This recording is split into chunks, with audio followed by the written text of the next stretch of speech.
Bueno, hay muchos temas para hablar del ámbito global, del ámbito regional y también de cosas que nos afectan aquí en Chile, pero que tienen que ver con el campo internacional.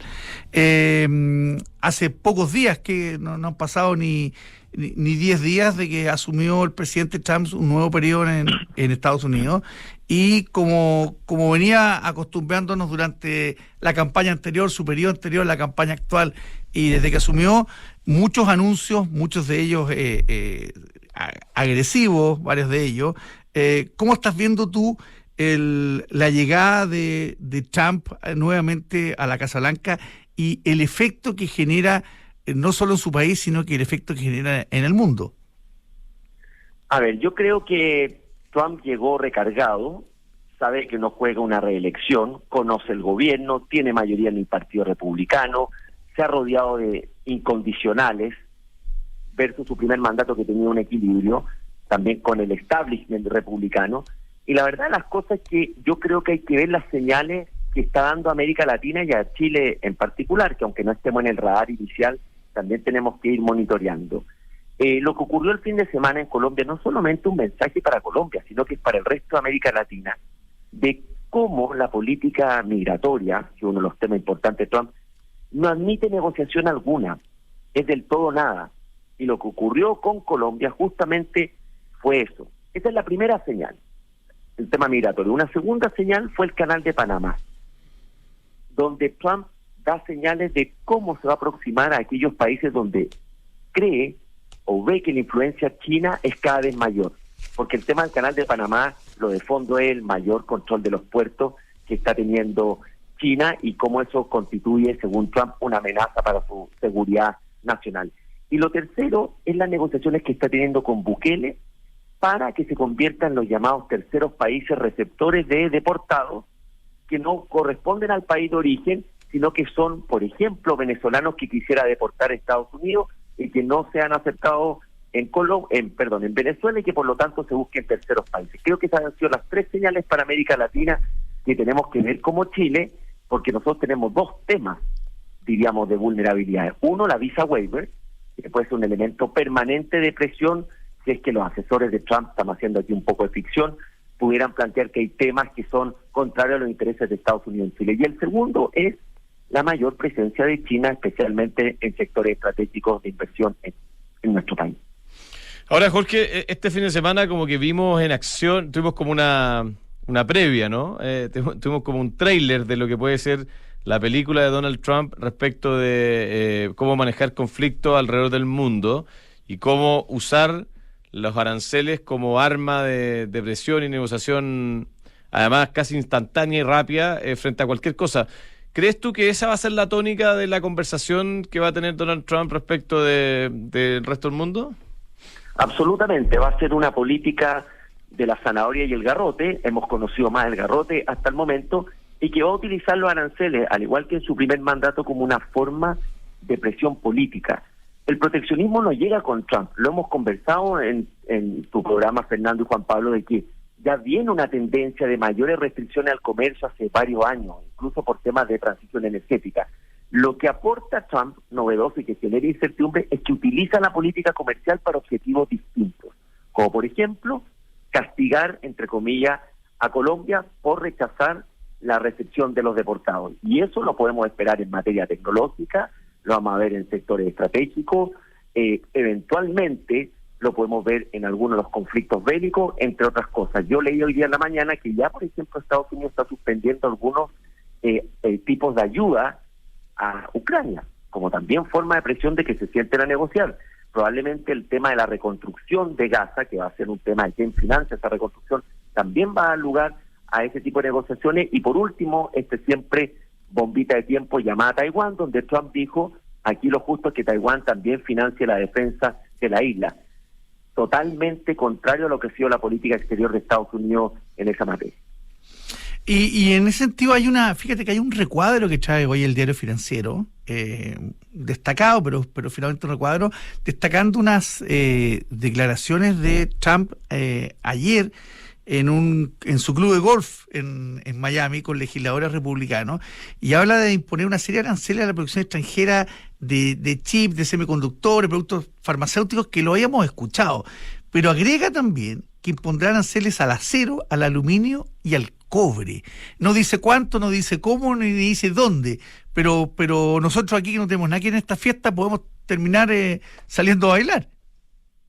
Absolutamente, porque cuando Trump habla de aplicar aranceles, por ejemplo, el 1 de febrero en teoría aplicaría un 25% de aranceles a México y Canadá. Eso lo anunció y está por verse si lo va a implementar.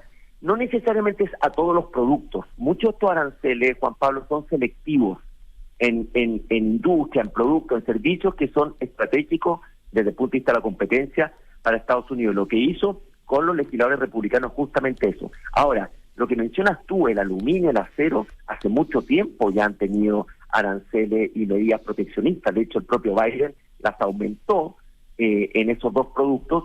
Y si vemos, por ejemplo, la famosa guerra comercial del 2019 entre ambos países, entre China y Estados Unidos, esos niveles de tarifas se han mantenido. Entonces aquí al final del día hay que separar un poco la paja del trigo. ¿Cuánto ya existe? ¿Cuánto es más bien las señales políticas que da Trump a su electorado, estas muestras de fuerza? ¿Y cuántos son medidas reales y efectivas con el sello de Trump, que son todas rápidas, impredecibles y que no dan margen de reacción a los países? Ahora, lo que es llamativo, estimado Jorge, es que al mismo tiempo Trump habla como de integración comercial y al mismo, o sea, y acto seguido plantea medidas proteccionistas. Tú dijiste al principio que esta vez Trump venía como recargado, ¿no? O sea, que se había rodeado de gente como más alineada. Uno entiende que los primeros días quizás las declaraciones pueden ser más efectistas y tiene que marcar unos puntos y todo, pero ¿qué es lo que crees tú que va a primar en el mediano plazo? ¿Va a primar el Trump que busca que la economía despegue o esto va a ser un gobierno de corte bien proteccionista?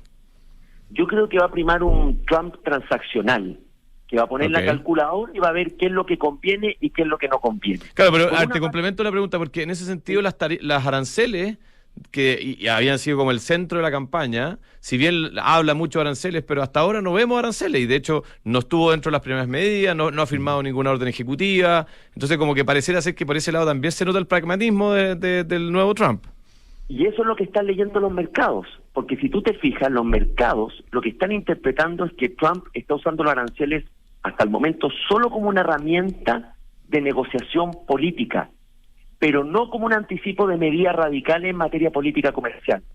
Entonces tu lectura, Fernando, es lo que están justamente interpretando los mercados hasta el momento con Trump. Pero es tan impredecible su forma de actuar que podemos estar en 2 semanas más hablando de que aplicó nuevos aranceles a ciertos productos a China, con lo que eso genera a nivel de mercado, a nivel de intercambio comercial, y para países como Chile, que vemos como espectadores cómo nuestros 2 principales socios comerciales pueden enfrentarse nuevamente. Pero todo este concepto que se habla, Fernando, el nacionalismo económico de Trump, de aplicar aranceles, bajar impuestos y que con el alza aranceles compensaría el mayor déficit fiscal, cosa que los números no dan, es parte, creo yo, de su discurso, es parte de las señales que da a su electorado, y que más lo vamos a ver como una herramienta de presión que como aplicación de aranceles efectivos cada vez que los anuncie. No así con el tema de la migración y las deportaciones, donde estamos viendo un Trump muy agresivo en esta materia,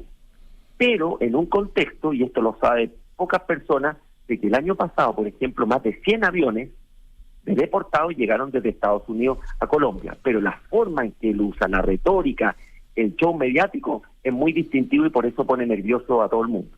Jorge, ¿qué pasa con Europa? Como que está fuera de la polémica en respecto a esto, pero también es como que está fuera de las grandes conversaciones en el mundo. Hoy día, con lo que vemos con la inteligencia artificial, finalmente es un debate, una disputa entre Estados Unidos y China, como está ocurriendo en casi todas las cosas.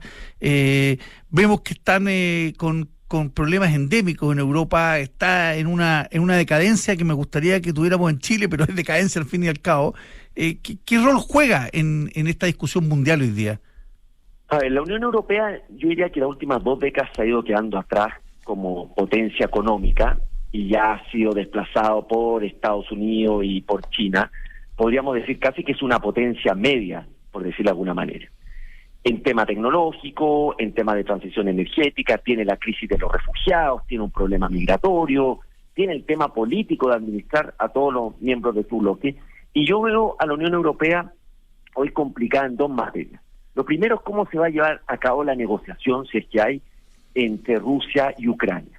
Pongamos en el escenario de que Trump llama a la fila y dice los contribuyentes americanos no van a seguir financiando la defensa de Ucrania, así que siéntese, señor Zelensky, al conversar. Imaginemos que esa negociación supone ceder soberanía y un principio tan importante como la integridad territorial. ¿Cómo queda parado la Unión Europea, los países de la Europa del Este, que han construido un discurso de defensa de la soberanía, de fortalecimiento de la defensa, frente a una negociación, digamos, facilitada o propiciada por Estados Unidos, donde se renuncia a esos principios? Es un tema muy complicado. Y el segundo que yo creo que hay que ver es cómo se van a desarrollar las elecciones en Alemania.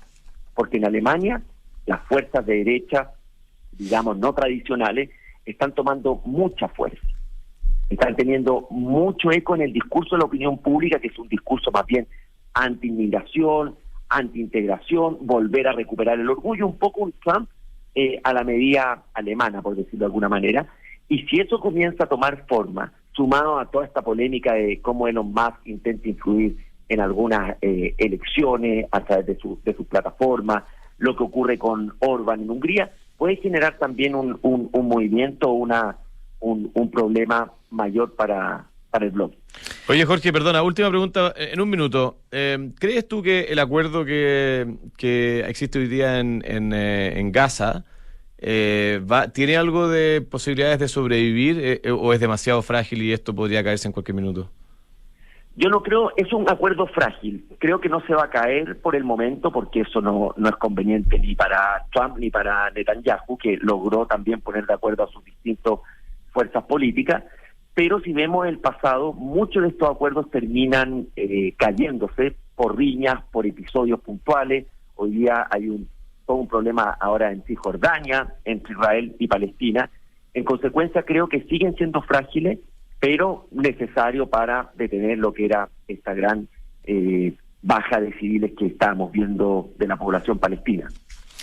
Muchísimas gracias, Jorge. Como siempre, muy completo el análisis. Recorrimos el mundo completo contigo en 15 minutos, así que se agradece. La vuelta al mundo. Muchas gracias. Abrazo. Que te vaya muy bien, Jorge Satt, director del Centro de Estudios Internacionales de la Universidad CAT.